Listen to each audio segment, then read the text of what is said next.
arrivé à un moment de ma carrière, j'étais DRH dans une grande organisation. Et là, je me suis rendu compte que je ne voyais plus les personnes, ou pas assez, que j'étais plus sur des problèmes de l'organisation, justement. Et c'est à ce moment-là que j'ai décidé de devenir coach pour revenir vraiment à ce qui m'intéressait, c'est-à-dire accompagner les personnes elles-mêmes. Je pense que c'est celle d'un manager qui dirigeait un grand centre de recherche dans une entreprise industrielle et qui avait un problème de gestion de ses priorités et de son emploi du temps. Et en fait, en travaillant avec lui, il a réalisé qu'il n'était pas indispensable partout, qu'il pouvait déléguer et il a pris du recul en fait sur son activité. Et à la fin du coaching, il était très fier de montrer son agenda à son N+1 et de montrer que son agenda était quasiment vide.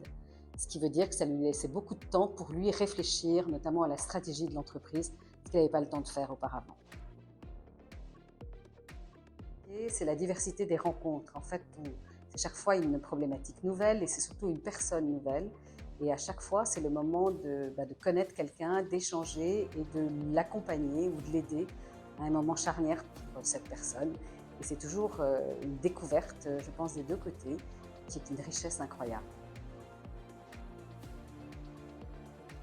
Alors, la première personne qui m'a inspirée, c'est Vincent Lénart, c'est le formateur, c'est la personne qui m'a enseigné le coaching et je pense que c'est lui qui m'a d'abord inspirée. Et puis, il y a un philosophe qui est également psychologue qui m'inspire, qui est Viktor Frankl, fondateur de la logothérapie, sur la question du sens. Et surtout, en ce moment, les personnes qui m'inspirent, ce sont mes collègues, coachs de Turning Point, parce que nous passons beaucoup de temps à travailler ensemble sur des missions, à préparer des coachings et surtout à des séances de supervision. Et moi, je suis très inspirée par ce qu'ils disent et nos échanges.